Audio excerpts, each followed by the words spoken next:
¿cuál es la posición del Estado? ¿Cuál es la posición del Estado y cuál es la posición de los empresarios sobre ese tema?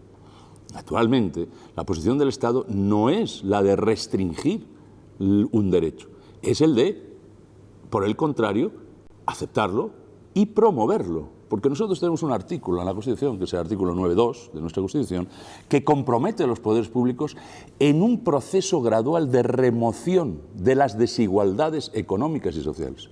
Y la huelga es justamente el instrumento que busca, que se inserta en ese proceso de remoción gradual de las desigualdades. Por lo tanto, los poderes públicos lo que tienen que hacer no es limitar, no es colocarse en una posición contraria a ese tema, sino por el contrario, de manera completamente diferente, tienen que respetar y promover ese desarrollo pacífico, legítimo, de un derecho fundamental. ¿Y los empresarios? ¿Qué es lo que tienen que hacer? Incluido, naturalmente, las empresas públicas. Bueno, pues los empresarios tienen un elemento muy importante.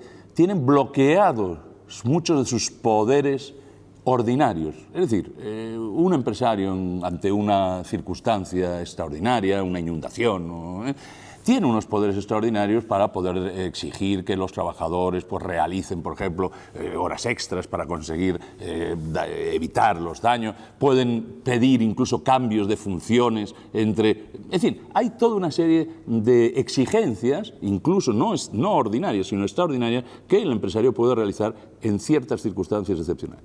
Pero cuando llega la huelga, la situación es la contraria. El poder privado, empresarial, está como anestesiado. Esto es una expresión del Tribunal Constitucional.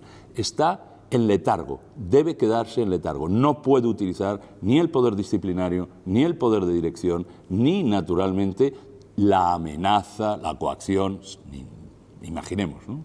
¿Por qué?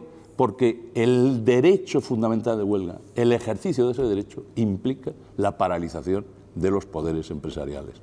Y si por el contrario el empresario ejercita esos poderes empresariales, las ejercita de manera incorrecta y vulnera un derecho fundamental, por lo cual la sanción jurídica es la sanción de nulidad como tal.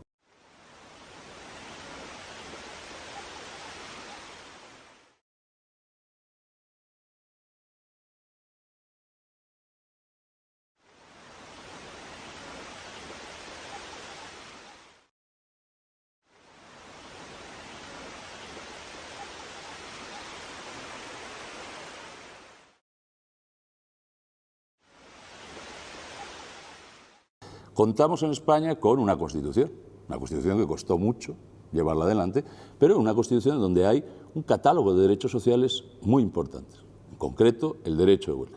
Pero el derecho de huelga no está pensado única y exclusivamente como un mecanismo que de alguna manera compense las desigualdades que se producen en la relación laboral, en un convenio colectivo. No es solo la huelga, que lo es efectivamente, un instrumento para la mejora de las condiciones de trabajo. La huelga está pensada en nuestra Constitución, el modelo constitucional de huelga, está pensado como algo más, como un mecanismo de participación democrática de aquellos ciudadanos que se encuentran en una situación de subalternidad social.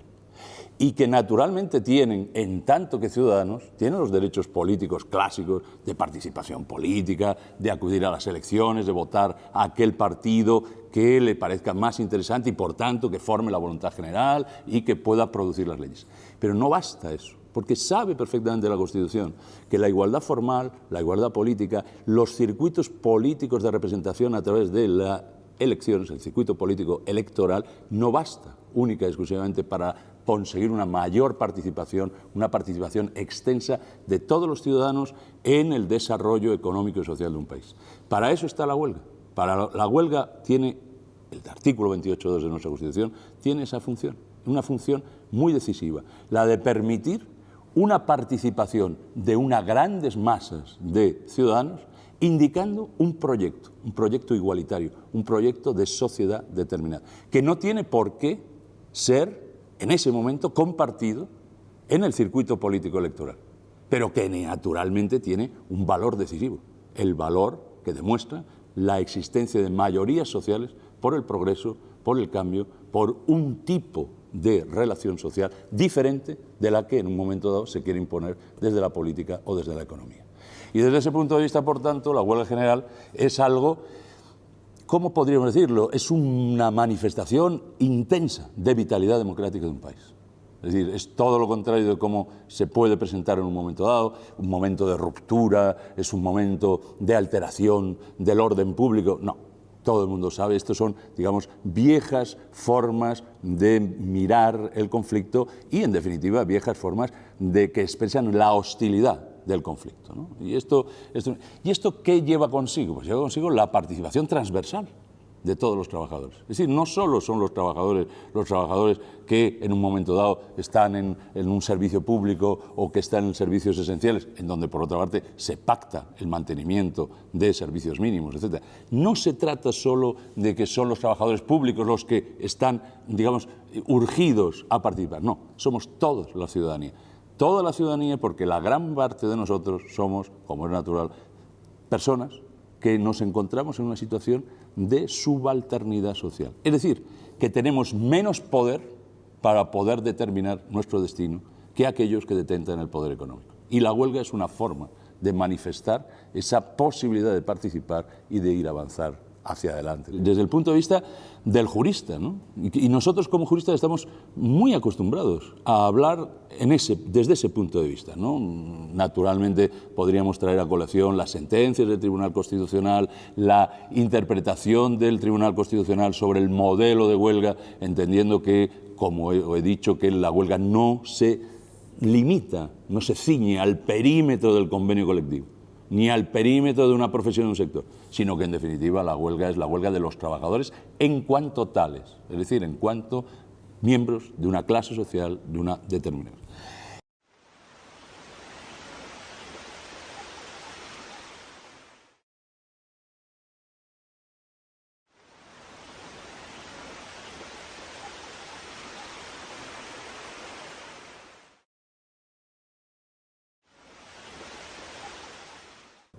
¿Para qué sirve un sindicato? ¿No? Esto es un poco el elemento central. ¿Qué es un sindicato? ¿Y qué es un sindicato? Yo creo que es algo que los ciudadanos lo conocen, porque felizmente el sindicato forma parte de nuestra existencia cotidiana, ¿no? E incluso de una cierta presencia mediática. Los sindicalistas, los dirigentes sobre todo de los sindicatos aparecen, han ido apareciendo. Nosotros hemos tenido una historia, por así decirlo, de las relaciones económicas y sociales muy marcadas por la concertación social y, por tanto, con una gran visibilidad de lo que serían las cúpulas directivas, tanto de la patronal como de los sindicatos más representativos. Entonces, es decir, los sindicatos están, se sabe que están, pero ¿para qué sirven, ¿no? Esto es un poco lo que a mí me parece que podría ser más interesante abordar. Claro. Entonces, esto es como descubrir el agua caliente, ¿no? ¿Para qué sirve un sindicato? Bueno, un sindicato sirve fundamentalmente para defender los derechos de las personas que trabajan. Y esto es el elemento central. Ahora, ¿quiénes son esas personas que trabajan? Pues naturalmente las personas que trabajan hoy. No hay una homogeneidad social, es decir, posiblemente una homogeneidad social que nos presente una figura pétrea de un trabajador que podría ser, pues, como el hombre de mármol, ¿no? No hay el trabajador, no es el trabajador varón entre 30 y 50 años que fundamentalmente trabaja en el sector industrial o en el sector de la construcción. No es eso, ¿no? El trabajador, la figura del trabajador se ha complejizado, tiene más color y sobre todo tiene muchas presencias, ¿no? Tiene muchas presencias, tiene la presencia del trabajo femenino, tiene la presencia del joven, tiene la presencia del inmigrante y además, naturalmente, tiene, bueno, pues una extensión inmensa, ¿no? Hoy no, desde digamos, la complejidad del sector servicios es una complejidad notoria, en donde además, por otra parte, me parece, ¿no?, que hay servicios emergentes en los que todavía el modo de trabajar es un modo de trabajar en donde la autonomía personal del trabajador es un bien, es algo que está directamente ligado al trabajo inmaterial que realiza, mientras que nosotros clásicamente el trabajo industrial es un trabajo más subordinado, ¿no?, en donde la autonomía de ese trabajador pues está más marcado por los procesos de los ritmos de la máquina, fundamentalmente, o los ritmos del proceso de producción, etcétera, o sectores como la construcción, en donde la disciplina incluso personal, ¿no? La figura del capataz es una figura muy importante. Por tanto, el trabajo ha cambiado, pero la necesidad de tutelar al trabajador es la misma. Es más, no solo es la misma, es posiblemente mayor. Y es posiblemente mayor porque en esa complejidad de la figura del trabajador resulta que existen distintas posiciones. El trabajador precario, por ejemplo, y el trabajador estable. El trabajador precario es un trabajador fundamentalmente de sexo femenino y fundamentalmente joven. Fundamentalmente esos son... y inmigrante. Por lo tanto, donde su inestabilidad laboral coincide en muchas ocasiones con una inestabilidad vital, con una dificultad de encontrar un proyecto vital, una existencia. Es decir, no sabe dónde va a trabajar dentro de poco. Tiene una gran confusión en torno a la seguridad, esta idea clásica de que debe existir una seguridad, un proyecto laboral que acompañe un proyecto vital como tal. Bueno, y ahí ¿cómo lo resuelve el sistema económico, etcétera? Lo resuelve en una, digamos, en una opción personal. Viene a decir, no, esto tiene que usted directamente arreglar su vida. Todavía lo oímos cuando hablamos del desempleo, hablamos y escuchamos todavía ese discurso. El desempleado tiene que ser responsable de sí mismo y, por tanto, tiene que conocer qué es lo que va a hacer. Bueno, este discurso, que es un discurso de individualización, es un discurso de atomización social. Y es un discurso que, en definitiva, coloca a las personas en una situación, digamos, de desamparo absoluto, de desamparo en su trabajo y desamparo social. Bueno, y ahí es donde media el sindicato, ahí es donde aparece una instancia que es una instancia de solidaridad, que es una instancia de unión y es una instancia colectiva. Y esto es un salto muy importante. Es decir, en un momento dado aparece un nosotros y no un yo, un tú, un él, sino que aparece la primera persona del plural. Y la primera persona del plural aparece unida a la fuerza de estar juntos, de la solidaridad. Y esa fuerza de estar juntos, esa fuerza de la solidaridad, es una fuerza que dice que está aquí alguien, un colectivo, y que quiere hacer algo. Es decir, es un proyecto de actuar, de acción.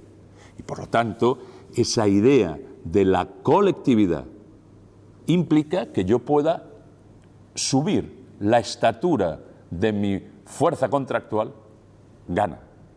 La fuerza contractual de una persona sola es prácticamente inexistente. La fuerza contractual de una colectividad es una fuerza importante. En la empresa, y es muy importante recordar que el sindicato está en la empresa pese a los obstinados rechazos por parte del poder empresarial a que el sindicato entre en la empresa, desde la materialidad, la cotidianidad de un trabajo que en muchas ocasiones es un trabajo con enormes roces, con posibilidades de arbitrariedad grandes, con aumento, y esto lo estamos viendo desgraciadamente cada vez desde el inicio de la crisis sin duda, pero antes también, con un aumento del autoritarismo empresarial muy fuerte, y yo diría incluso muy irracional para los propios intereses del empresario, que el empresario lo que necesitaría es una realización participativa de su actuación. Pero bueno, a lo que voy, el sindicato está desde la empresa, naturalmente hasta en el sector, la necesidad importantísima del convenio colectivo que homogeneice las condiciones de trabajo de un sector, sobre todo donde hay pequeñas empresas, donde hay franquicias, donde en definitiva la negociación centro de trabajo por centro de trabajo es una negociación a la baja fundamentalmente, el convenio colectivo de sector y, muy importante, la posibilidad de encontrar una interlocución no solo con los empresarios, sino una interlocución con el poder público. Porque naturalmente que, como antes hemos estado hablando de la huelga general, naturalmente que existen unos espacios importantísimos de actuación del poder público que afectan a los trabajadores y a los ciudadanos, pero a los trabajadores. Desde todo el punto de vista del no empleo, la situación de no trabajo, la situación del desempleo, hasta, naturalmente, la reconstrucción de aspectos muy importantes de la personalidad de ese trabajador en cuanto a la enfermedad, en cuanto a la incapacidad para el trabajo o incluso a la edad y, naturalmente, la necesidad de dejar el trabajo, ¿no? Y, por tanto, ese sindicato es un sindicato que, digamos, que va desde lo bajo, desde lo más inmediato hasta lo más general, pero porque en todos sentidos y en cada uno de esos escalones está intentando realizar inmediatamente la tutela del interés de los trabajadores, la mejora del interés de los trabajadores. ¿Que hay dificultades para la implantación? Sin duda alguna. ¿Que el sindicato en muchas ocasiones no está a la altura de lo que debería? Sin duda alguna. No hay, yo creo que en ese sentido el sindicato, como todo, es una obra humana y es una obra que reposa en ese nosotros. Es decir, si no hay una movilización, si no hay una capacidad de convicción en la medida en que el sindicato es importante, es necesario para el trabajo cotidiano, naturalmente el sindicato estará debilitado. De todas maneras, debo decir que el sindicato en España es un sindicato que goza de muy buena salud. Y goza de muy buena salud porque yo creo que es un sindicato inteligente, es un sindicato que combina de manera muy sabia un cierto pragmatismo que es necesario, ¿no? Un cierto pragmatismo en sus reivindicaciones, en su forma de relacionarse con la economía y con la realidad social, con un proyecto de igualdad, un proyecto de transformación igualitaria. Por tanto, no es un sindicato que se quede única y exclusivamente, digamos, no es un sindicato miope ni es un sindicato astígmata, ¿no? Es un sindicato que tiene muy buena mirada, que sabe en un momento dado atender lo que hay en el momento concreto, en el trabajo material e inmaterial concreto y en la reproducción general de la clase como fuerza de trabajo, ¿no? Y desde ese punto de vista, por tanto, es un instrumento insustituible. Naturalmente que un jurista tiene que decir que nuestra Constitución reconoce este tema, pero lo reconoce además de una manera muy nítida. Cuando en el título preliminar de nuestra Constitución se mencionan las grandes instituciones que dan sentido a la democracia, y ya sabemos cuáles son, no voy aquí a dar. Una de ellas es, naturalmente, los partidos políticos, que dan sentido a una democracia política, el valor del pluralismo político. Pero la segunda gran institución es el sindicato. Es decir, no se puede concebir el sistema democrático sin sindicatos fuertes que defiendan los intereses económicos y sociales de los trabajadores. Por tanto, el sindicato, como digo, es una institución democrática básica, fundamental. Pero además es una institución extraordinariamente útil, extraordinariamente cercana a la gente, que busca fundamentalmente que la vida, porque las cosas son así, que la vida, que la existencia, no tiene por qué ser una existencia que se complazca en el sufrimiento, en la angustia, en la desesperación o en el no saber qué va a pasar mañana. Intenta dar seguridad, intenta conseguir condiciones democráticas de libertad en un proceso igualitario. Por lo tanto, el sindicato desde ese punto de vista es un instituto, es una organización, es una figura social imprescindible y que naturalmente tiene, bueno, pues una dinámica, un origen histórico y una dinámica, y naturalmente tiene un largo futuro que esperemos que, como es natural, sea, bueno, pues provechoso para todos, ¿no?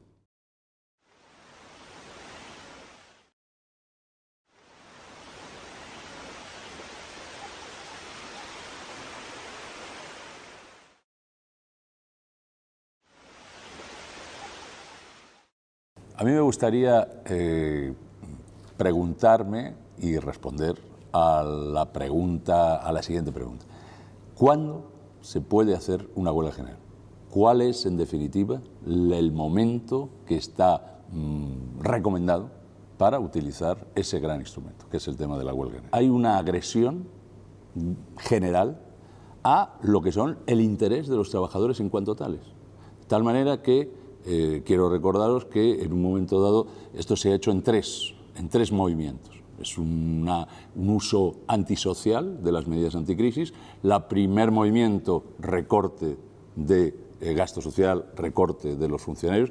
El segundo gran movimiento es una reforma del llamado mercado de trabajo que se basa fundamentalmente en la degradación de las garantías sobre el empleo, garantías, digamos, la inexistencia de controles a la contratación temporal, el avance de las empresas de trabajo temporal, en fin, todo lo que sabemos, y una tercera fase que está por llegar, pero que está ya anunciada, que es a su vez la degradación de las condiciones de reproducción social a través fundamentalmente de las pensiones, es decir, el recorte de las pensiones como tal. Bueno, es decir, aquí ¿quiénes están afectados? Están afectados todos, empleados públicos y trabajadores, trabajadores en activo y trabajadores desempleados, pensionistas, jubilados y naturalmente dentro de ello las identidades que más sufren con este tipo de degradaciones, fundamentalmente jóvenes y mujeres.